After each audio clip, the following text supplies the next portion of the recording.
Welcome to Wealth Matters, where we discuss the opportunities and challenges of preserving and managing wealth. We're broadcasting today via remote access so that in light of the COVID-19 health emergency, we can maintain our social distancing and still bring you today's show. Please be patient if we experience any technical glitches. We hope that everybody listening is safe and healthy and doing what they can to protect themselves and our mutual communities during this health emergency. Wealth Matters is presented to you by Gasowitz Frankel, a law firm dedicated to resolving your disputes involving your wealth, whether through your will, your trust, your business, or your investments. For news, pictures, and tips, go to our new website at gasowitzfrankel.com or follow us on Twitter at Estate Dispute. Our show's hashtag is Wealth Matters. Your hosts today are Craig Frankel and Robert Port from Gasowitz Frankel, and today we're talking about everything you wanted to know about probate. And now it's time to introduce our guest. We are pleased to have with us today someone who is an expert in this area, Tim Curtin with the Curtin Law Firm, Atlanta. Tim, welcome. Thank you for setting up to do this remotely. Let me ask you first, would you tell our listeners a little bit about yourselves, overview of your education background, and what your particular practice area is? Sure, and thank you, Robert and Craig, for having me today. My name is Tim Curtin. I'm a sole practitioner in Atlanta, Georgia. I own the Curtin Law Firm, and I have had the Curtin Law Firm since 2003. I have limited my practice to estate and trust planning and probate administration. I'm a graduate of Wake Forest University School of Law. So let's start off kind of the easy thing. So we're talking today about probate, but the first thing, unfortunately, that happens before probate is somebody has to pass away. And tell our listeners kind of what their responsibilities are when somebody passes away, because we see movies like Knives Out and other ones where the day of the funeral, they read the will or whatever, and somehow I think reality isn't the same as TV. Sure, and that's a great question, Craig, and that's a question that I get from a lot of people. And my first response is always, don't rush. This is typically a time of mourning. You have funeral arrangements to be made. You have family getting together sometimes for the first time in a long time.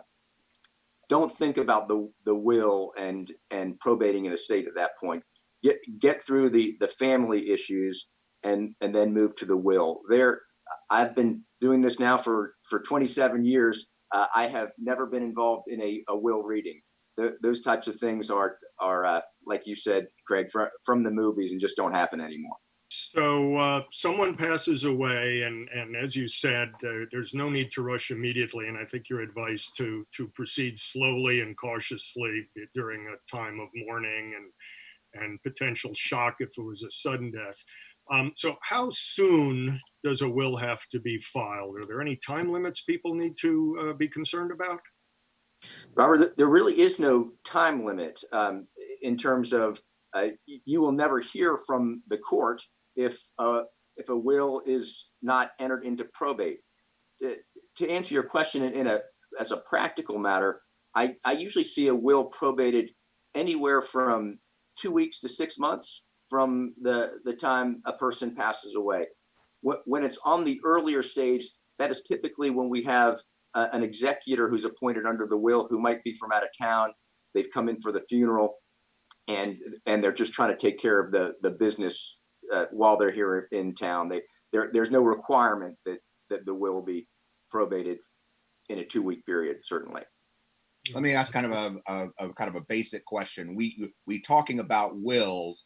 Are the majority of people who died, do they have wills or do they not have wills? The majority of people, from what I've read, Craig, do not have wills, and there are two parallel procedures that the probate court follows, whether there's a will or whether there's not a will.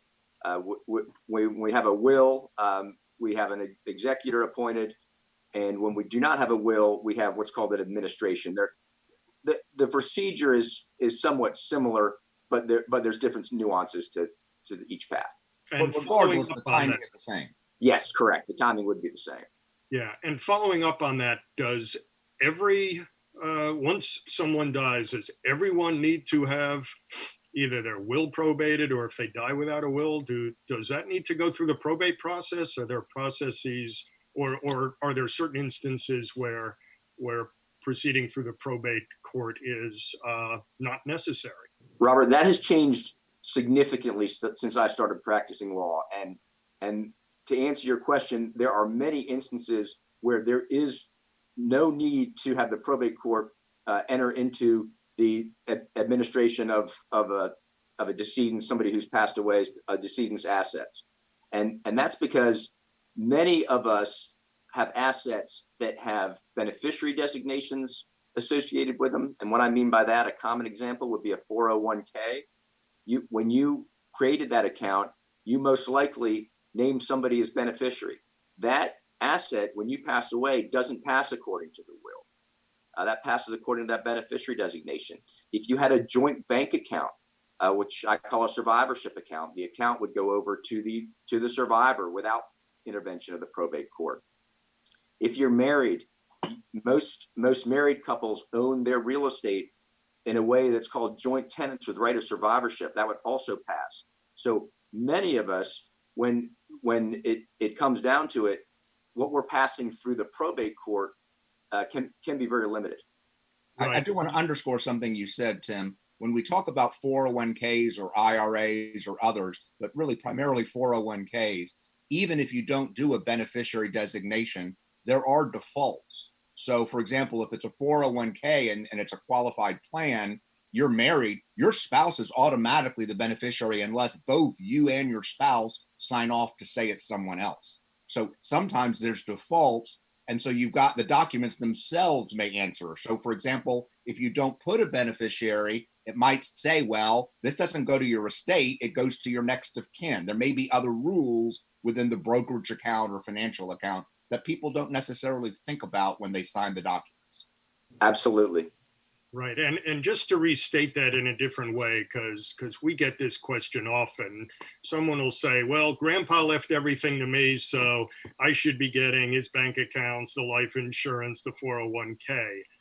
And the point to reiterate is that all of those pass outside of the estate, and who gets them is controlled by the documents that the recently deceased person executed, identifying who gets those, or as Craig pointed out, in certain instances, the law controls that. Before we get into how you find out those answers, because I think that's a difficult question, I want to take a step back. Before, you're going to the funeral and you're really focusing on your family and you haven't figured out what's next, and you don't know what's there, but sometimes there's bills that are coming in. Utility bills or car payments. And what do you do before you get access to the bank account or before you're appointed? How do you pay those bills? What are you supposed to do? It may be as simple as the medical bill. It may be as difficult as the funeral expenses. And that is a real practical issue that people run into. The estate has not been open, so nobody, neither an executor nor an administrator, has access to the decedent's accounts. There's always a workaround. A lot of times a family member will just end up stepping up and advancing the funds. Sometimes we do have an asset that passes outside of probate, such as a life insurance policy, which would give somebody some sort of liquidity to be able to pay for that. But it can be an issue, and it can certainly be an issue when family members are in a disagreement over who is going to pay for grandfather's funeral or keep the utilities on while we're getting the house ready for sale. A lot of times, sometimes they're online and you have their old passwords, or maybe you have a power of attorney. Lots of people think, I think that I'll just go ahead and use that. Is that a workaround, or is that not appropriate? It's not, and that is something that people should be very aware of, and because I see this issue come across my desk almost every month. A power of attorney is a document, I call it a lifetime document, where the principal, the person who prepared the document, is conveying to an agent the power to transact on the principal's assets while the principal is alive. it is only a lifetime document and terminates immediately upon death, a lot of times we have a situation where we might have a child or another relative taking care of an older individual through a power of attorney, and the older individual passes, and the relative doesn't realize that they no longer have authority to act under that power of attorney, and they can frankly get themselves in a little bit of hot water by continuing to act on that. With regard to the passwords on accounts, that's a huge issue, and I actually saw a great presentation by Craig Frankel on this, where it's a big no-no to access somebody else's online accounts through their password. You should have separate authority to do that. Again, once somebody passes away, it's got to be, that authority has to shift over to the executor, the administrator. I do happen to know the person who did that presentation for you. And it's being updated. You can go into what's called online tools in certain accounts and give somebody authority to access your account, whether you're there or when you're deceased, but you've got to take an affirmative act. So there are ways to do it, but most people don't. So Tim, let's talk about some of the practical things that folks need to do once they're over the period of mourning. Things such as, do you need to find the original will? Do you need a death certificate to probate the will? And safety deposit box, how you get into a safety deposit box. And I guess more generally, the documents that they need to be searching for to figure out the decedent's financial affairs, what's in the estate, what's outside of the estate, and things like that. That's a good question, Robert. So at the outset, it's always a good idea to find the original will. It is actually possible to probate a copy of a will. It's a little more difficult. You have to jump through a couple more hoops, but if we can find the original will, that's always the best place to start. What's also very important is to make sure you found the most recent will, because when you execute a new will, any properly drafted will revoke all previous wills that were created. I know a lot of my clients are record keepers and they like to keep all of their wills. I tell them if they do that to write in big red letters on the front of their old wills, revoked. But it is possible to mistakenly probate an older copy of a will, and that could be a big problem if distributions have been made and then you realize that the provisions of the will have been changed. In terms of the other assets, I always advise my clients, I ask them to do this every year when they do their taxes, since they're already doing something they don't particularly want to be doing. Keep an inventory of all of your assets, your life insurance policies, your 401ks, your IRAs, your deeds to your house. Do you own stock in any small businesses or limited liability companies? It can be excruciatingly difficult for a family member, even a close family member from an emotional standpoint, to figure out what a decedent owned. Many people then rightfully keep that information pretty close to the vest, and it can be extremely difficult to find that information. Yes, I know there's some commercially available products, and you can certainly do this on your own, sort of just a notebook where everything's written out, what you got, maybe even, depending upon your comfort level in writing this down, passwords and things like that in it, so that those left behind have some roadmaps as to what to do. You're listening to Wealth Matters, the radio show where we discuss the opportunities and challenges of preserving and managing your wealth. We are your hosts, Craig Frankel and Robert Port from the fiduciary litigation firm of Gaslowitz Frankel. We are talking today with Tim Curtin of the Curtin Law Firm, Atlanta, Georgia. And our topic today is everything you wanted to know about probate. So Tim, how many of your clients actually make that list? Because when I'm dealing with it, and of course at Gaslowitz Frankel, we tend to deal with disputes. Notwithstanding how wonderful we think our clients should be, and this applies to me as well, we aren't great record keepers sometimes, or our filing system isn't as perfect. And you're actually seeing me on my screen at my home office. You're not seeing my filing system. I've carefully turned you away. But so If you use a commercial program where you keep passwords, that's a great thing. If you are organized and you have everything in a simple place, that's great. So I would tell our listeners, tell your family members what file drawer it's in or what file drawer it's not. But let's assume you're not the great client or the organized client. Where does one go to try to find out what those assets are, to understand what is a beneficiary designation? What life insurance policies do we have? So they even begin to figure out what's out there, including, is there a will, all those kind of things. Where does one look? What is one looking for? It can be very difficult to figure those types of things out. And from a practical standpoint, I find that many institutions will give you information if you are able to produce a death certificate. But you still run into the issue. Most of the times, it seems that clients can track down a decedent's tax returns. And the tax returns may have I know we've been talking about President Trump's tax returns, and putting the humor aside, you can find out a lot of things from a tax return, for example, businesses and things, because they're on there. Yes, and that's usually a good start. And you can go into the online accounts and see, I see where they paid a premium to a life insurance company, for example. And that it's very much investigative work to track that kind of stuff down if there is not sufficient record keeping.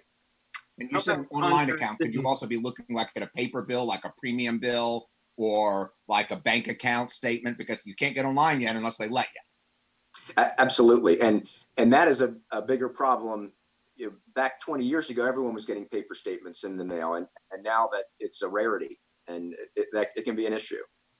And Tim, I'm presuming it would also be appropriate to contact the late person's lawyer, accountant, financial advisor, folks like that, to see what information they can provide to assist the search for assets.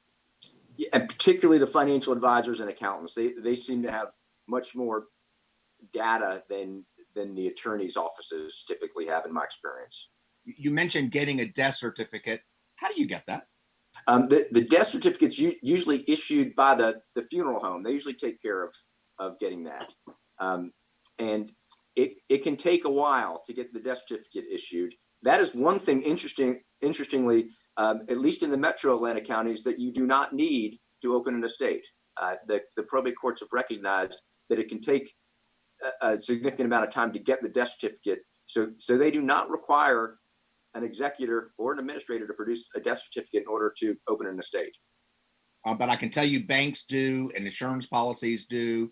How many death certificates? So you get, if the funeral home, you can request a death certificate. How many originals or certified copies do you recommend they get? Craig, I don't know if this is the right answer or not, but my default answer is always 10. I say 10 certified copies. I'm probably engaging in a bit of overkill, but I'd rather get more up front and not have to track them down later. Yeah, better over than under. Yeah. So you used a phrase a moment ago, Tim, called opening the estate. Let's talk a little bit about that. How does one go to file for probate administration of the estate and deal with things such as whether all the heirs need to go to court, sort of what the at least initial process is? I'll preface this by saying, Robert, that every probate court does things a little differently. Of course. But generally speaking, the probate courts in Georgia are very customer service oriented. They understand that this is a process that is not generally a pleasant process. And in my experience, the probate court judges and clerks try to make this process as easy as they can for people. I want to underscore that and highlight that, because people are afraid of probate and they say, I'm going to do lots of things so I never have to probate my will. In Georgia, I have found the clerks in every county are nice. And the process isn't as horrible as it sounds. I just want to say that, but tell us what the process is.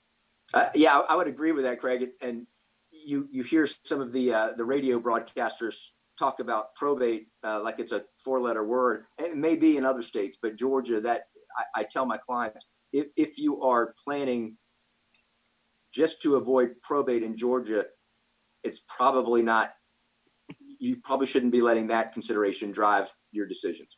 And I will remind you that a lot of other states, there's substantial fees to do probate. That, Florida and New York in particular have relatively high fees. So the more property that goes through probate, the higher the fees. That's not true in Georgia. That's absolutely correct. So I can walk you through really quickly what we would do to open an estate for a decedent who had a will. The process is finding the will, like we discussed, finding the original will.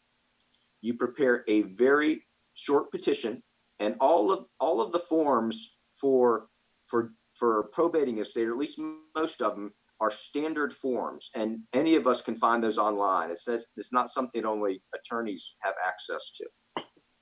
You prepare a short petition, and you bring that petition to the clerk's office of the Fulton County Probate Court, for example.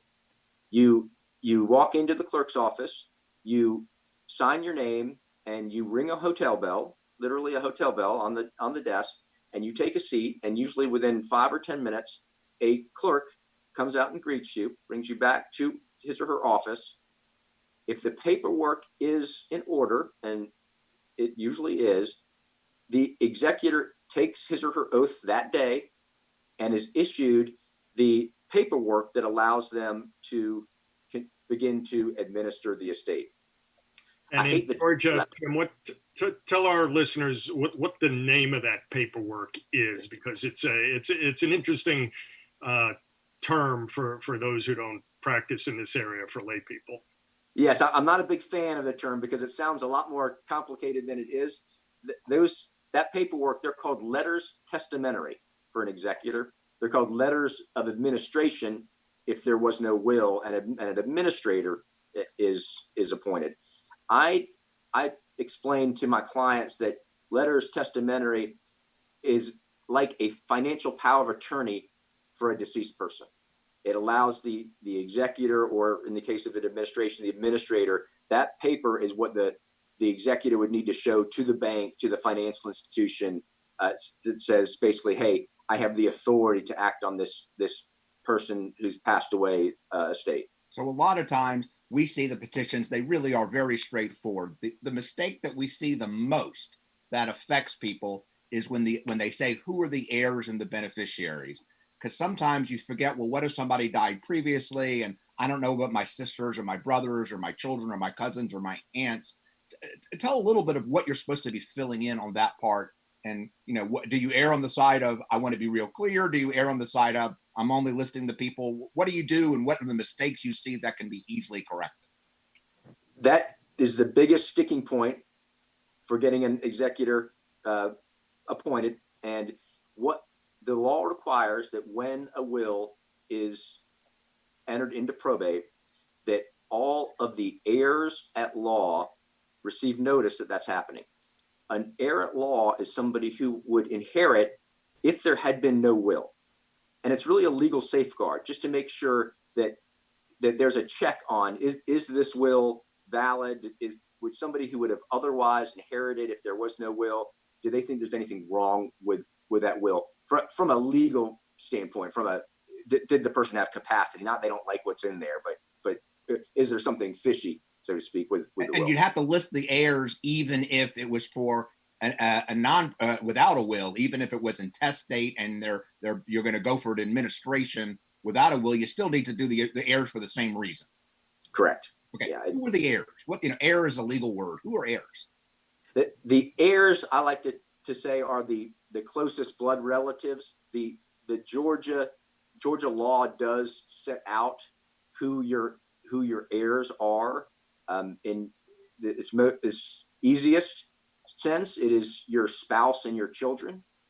If you don't have a spouse and you don't have children, then it goes up to parents and it goes out to siblings after that. What if one of them had predeceased? What do you do then?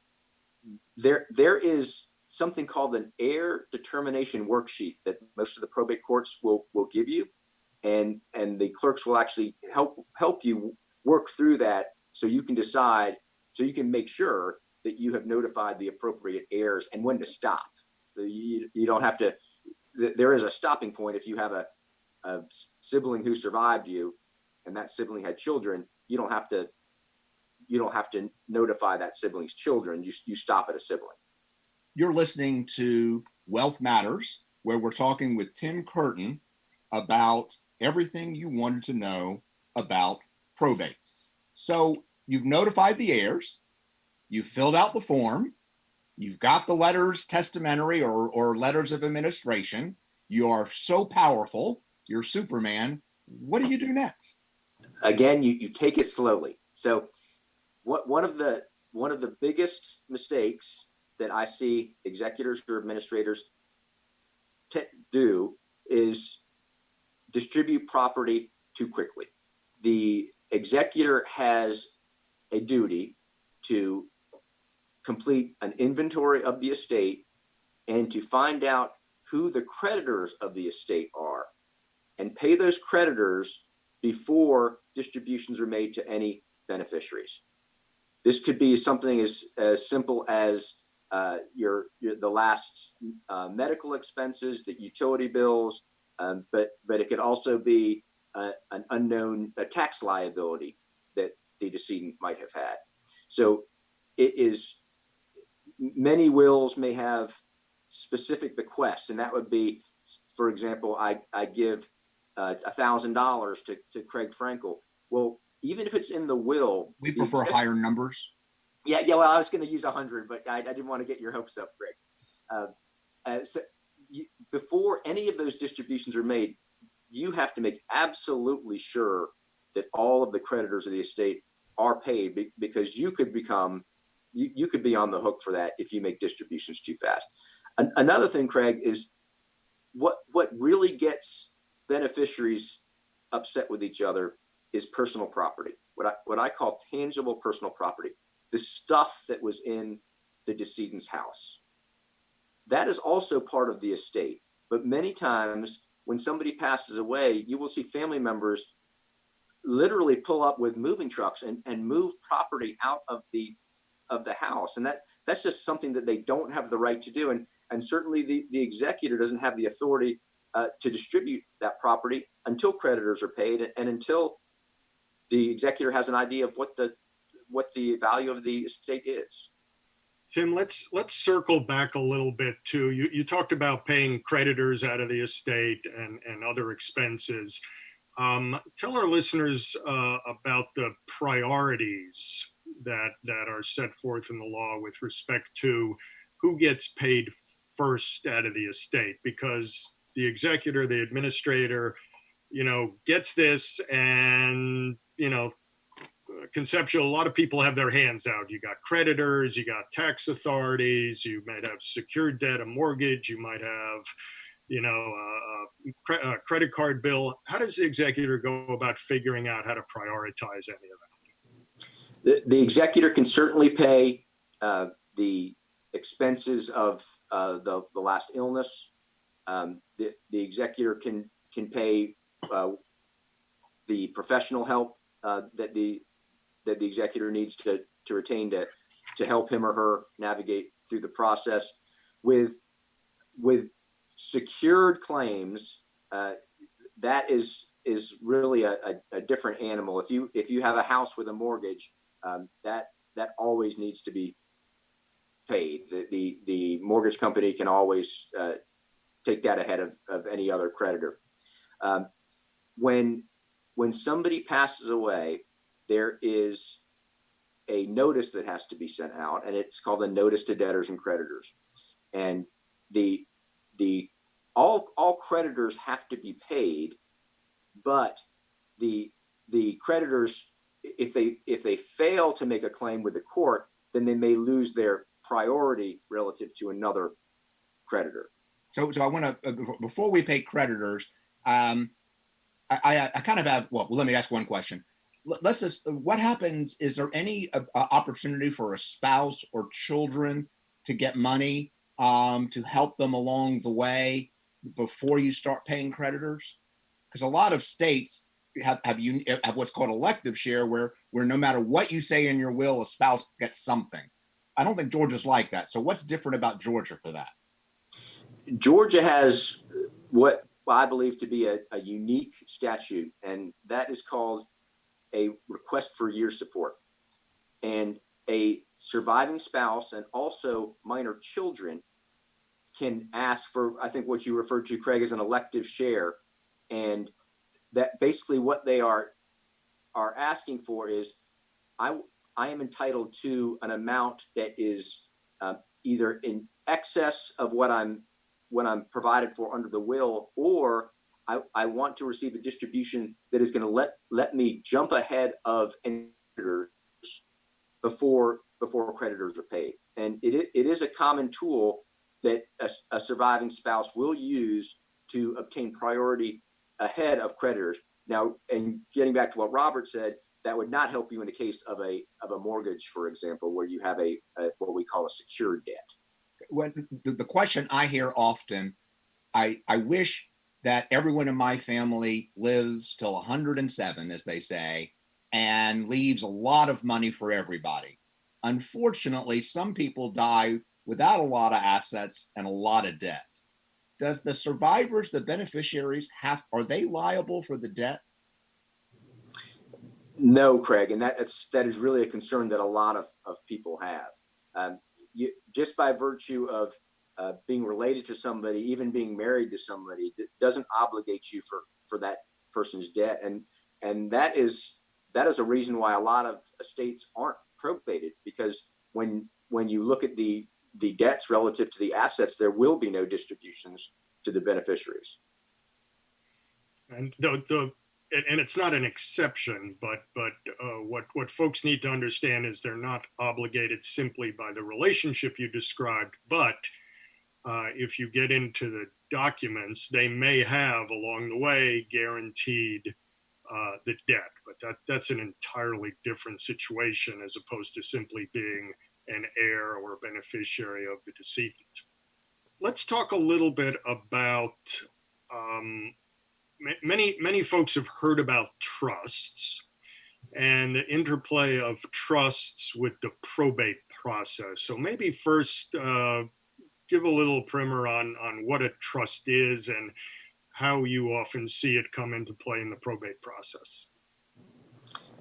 The way I explain trusts, the way I wrap my head around it is a pretty simplistic view. Is I look at a trust as a bucket, and you put assets in that bucket.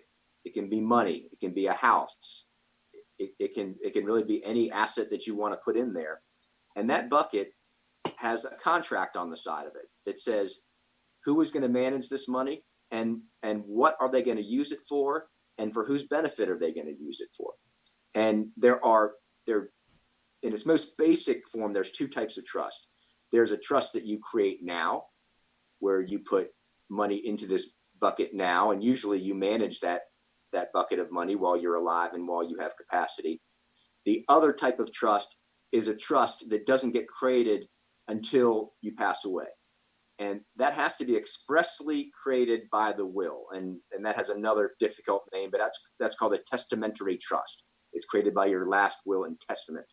Okay, so what happens if there is a trust, either one set up while someone was alive, or someone or a trust that's a testamentary trust that into which assets come as a result of their passing under the will? Two very different processes. The trust that's created during the lifetime is administered completely separately from the probate process. That trust, unless something's wrong with it, will never come in contact with the court system. That would be administered by the person called the trustee, who's given responsibility for that bucket of money. And that word trustee is exactly what that means. When you're naming a trustee, you better be sure you can trust that person, because there is very little oversight for that person in most instances. There is nobody watching the chicken coop. If you have a testamentary trust, then that trust cannot be created until the estate is probated. it goes through the same process. Your most typical, at least in my world, your most typical testamentary trust is, if I die, I'm going to give my assets to my children, but they're not old enough yet to manage this money. So I'm going to put it into a trust for them. And I'm not going to let them get access to that money until they are X number of years old, until they're 40 years old. So I've created a trust by my will, and my will appoints the trustee who's going to manage the money and what the trustee can do with that money before the child reaches 40. And usually that's pretty broad. The trustee can use the money for the child's health, education, maintenance and support, very, very broad standards where they could use that money. But before that trust can be funded with the money from the estate, the assets once again have to be inventoried, debts have to be paid, and not until those preceding obligations are taken care of will that trust be funded. Let's ask the question that every client asks and that you as a lawyer probably want to hear. Does somebody who's named as an executor, or who's trying to be the administrator for their spouse's estate or their children or parents' estate, do they need a lawyer? Craig, that's one of those that depends answers. So for very uncontested, not even very, but in a lot of situations, no, you don't need a lawyer to walk you through that process. It is just like anything where you do it the first time. If you're trying to prepare that petition for the first time, it can be a little daunting, but you can do it. There's certainly no requirement that you hire an attorney, and the clerk's office, they have to come short of giving you legal advice, but generally speaking, they try to be as helpful as they can to get you through that process. You just need to do your homework. You need to make sure that the things that we're talking about today, you don't make distributions too quick. You don't give stuff away that you're not supposed to give away yet. But yes, you can prepare that petition. As I mentioned, the petition's online. You can bring the will down. It might take somebody who's never done it before a few more hours than it would to take an attorney to do it, but you can do it. I hear this question a lot and I see it done wrong. Does the administrator or executor have to file tax returns? Yes. I mean, there is a final tax return that needs to be filed. Now, I'll tell you in full disclosure, I usually let the accountants deal with that issue.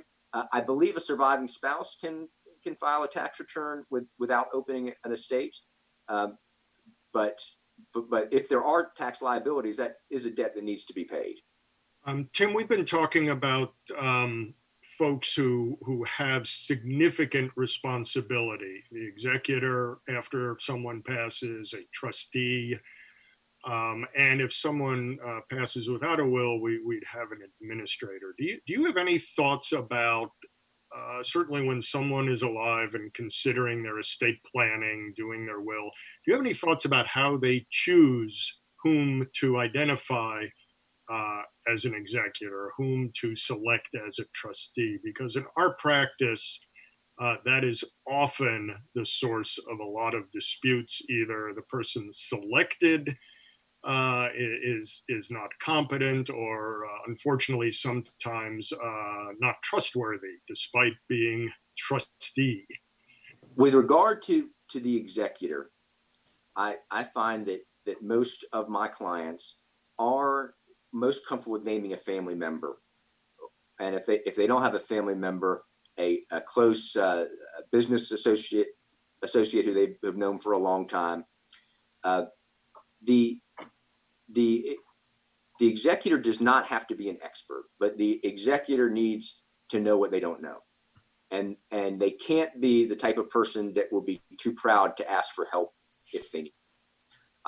That's where I see executors get into hot water, is when they just refuse to ask for help. And while I'm on the topic, the other huge issue that gets executors into trouble is lack of transparency with the beneficiaries of the estate. That is huge. If there's any executors out there, don't keep that stuff private. The beneficiaries have a right to see what's in the estate. Give it to them. Transparency can solve so many problems before they become estate disputes. And I will mention disclosure. Yeah, I will mention is that a problem that we often see is that everyone thinks their mother, their grandmother, their grandfather had more money than they did. So the longer you wait to tell somebody what's actually in the estate, the more likely it is they're going to assume that there's worse stuff. Let me backtrack one thing because I think it's important. When you're talking to clients and they get the will, where do you tell them to store it? My preference is you keep it in your house, and if you have a safe, if you have a fireproof filing cabinet, it doesn't need to be Fort Knox. It needs to be protected against. I've had a client who had his documents in his basement, and his basement flooded, and he lost his documents. Just make sure it's somewhere secure. Make sure it's somewhere where somebody else knows where it is. What if it's in a safe deposit box? That's not, it's secure, but you can't open it. That's a great point. A lot of people bring that up. I'm personally not a big fan of safe deposit boxes. I think people lose track of them. If you do want to put your documents in a safe deposit box, it's critical that you appoint somebody else to be a signatory on that safe deposit box. Otherwise, in order to get access to that safe deposit box, you have to go to the court and get an order to literally drill the box open. And you can get it done, but it's just a cumbersome process. And it's not that's not the way you want to start the administration of an estate, is going down to court and getting an order to drill a safe deposit box.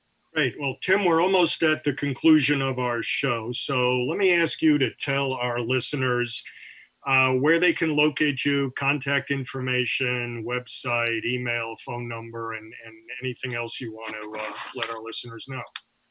Sure. Thanks, Robert. My office is in the Buckhead area of Atlanta. My firm website is curtinlaw.net, and that's Curtin with no A in it, CURTIN. My phone number is 404-262-0290. I will also share with you that I am currently a candidate for the Fulton County Probate Court judge. Our judge of 18 years, Judge Toomer, who's done a wonderful job, is retiring, and so I'm seeking that position. That website is curtinforjudge.com. As we're wrapping up our show, I want to thank everyone for listening to Wealth Matters, where we discuss the opportunities and challenges of preserving and managing wealth. I particularly want to thank Tim for showing up via, I guess it's Zoom, which is a first for us, and being our guinea pig. I greatly appreciate your making yourself available. How to probate wills and how to administer estates is always a difficult issue for everybody. I want to wish again to our listeners that everyone is safe and healthy and is appropriately socially distancing so that we can keep our communities and our families safe. For more information about Gaslowitz-Frankel, please go to our website at gaslowitz-frankel.com, and remember to follow us on Twitter at Estate Dispute and use our show's hashtag Wealth Matters. Our guest today, as we've talked, is Tim Curtin with the Curtin Law Firm, and we talked about what to do in probate. Please join us every fourth Wednesday of the month at 8:30 a.m. here at Wealth Matters on Business RadioX.